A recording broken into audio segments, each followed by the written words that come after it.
Now let's put it all together. What I'm going to do is I'm going to add a pick to my list of picks, and when it's added, I will then have executed that line of code, and I will be updating my profile. So let's take a look. I'm going to go to Browse Picks here.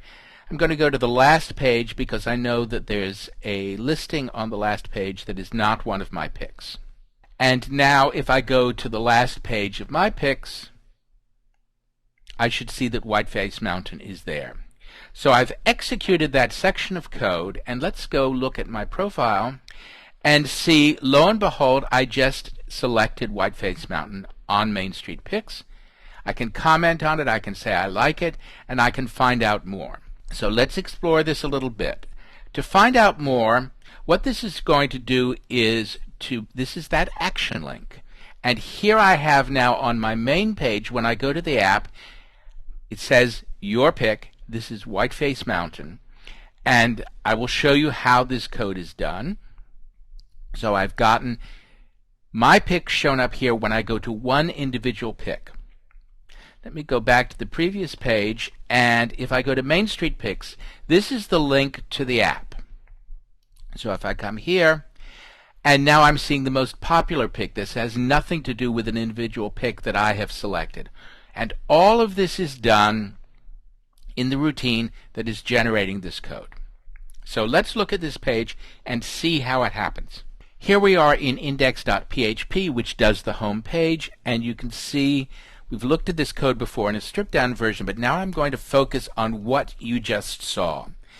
If I have passed in a pick ID, that is the ID of the pick that is displayed on the home page, and notice here I am setting the title for column 2 to your pick. And the selector this goes into get to database and render is 1. If I do not pass in a pick ID, I want the most popular pick, and I pass in popular as the selector for get from database and render. And then I have the standard includes, the tabs. I build up the array to pass in, to get from database and render, and that's what produces the home page. So you can see over and over and over in a Facebook app like this, what we're doing is we're passing parameters back and forth. If they're set, we're either storing them in local variables or doing something with them, and if they're not set, we do something else. So this is a basic structure that you've seen over and over and over again. It's very powerful, very easy to use.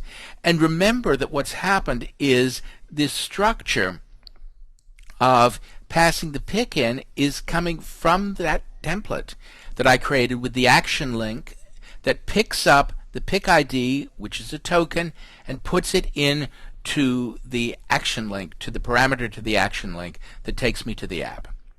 And that's how we've implemented the newsfeed.